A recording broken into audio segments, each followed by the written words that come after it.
लोणी काळभोर तालुका हवेली येथील बाळासाहेब वामन काळभोर हे दोन्ही पायानं दिव्यांग असून ते निसिम विठ्ठल भक्त आहेत। गेल्या 20 वर्षांपासून त्यांनी पंढरीची वारी नित्यनियमाने न चुकता कधी पायी तर कधी त्यांच्या 3 चाकी सायकलवर पूर्ण केली आहे।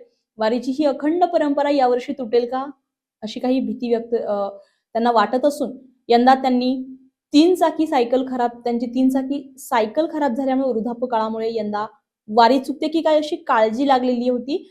दानशूर व्यक्तींनी 3 चाकी मोटारसायकल कायमस्वरूपी भेट दिल्यास वारी नित्यनेमाने घडेल अशी आशा त्यांनी व्यक्त केली आहे। दानशूर व्यक्तींनी सहकार्य करावं असं आवाहन बाळासाहेब काळभोर यांनी समाजाला केलंय।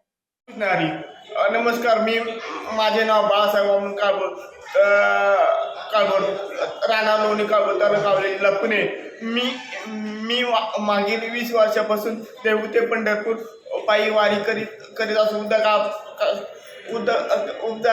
मागील वर्ष काही मी सायकलवरून वारी केली आहे, परंतु चालू वर्षी माझी 3 चाकी सायकल खराब झाली आहे।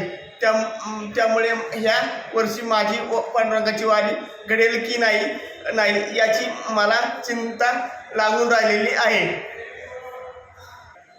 तरी माझी समाजातील दानशूर व्यक्तींना विनंती आहे की त्यांनी मला 3 चाकी मोटारसायकल कायमस्वरूपी पंढरपूरची वारी करण्यासाठी उपलब्ध करून दिल्यास माझी वारी चुकणार नाही आणि संबंधित दानशूर व्यक्तींना पंढरीचा पांडुरंग काही कमी पडू देणार नाही।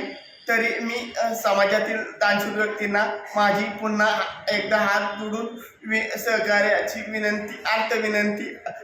विनंती रामकृष्ण। नवनवीन घडामोडी पाहण्यासाठी स्टार महाराष्ट्र न्यूजला सबस्क्राइब करा आणि ताज्या बातम्यांचे अपडेट मिळवण्यासाठी बेल आयकॉनला प्रेस करा आणि परिपूर्ण बातमीबरोबर रहा, इतरांपेक्षा एक पाऊल पुढे।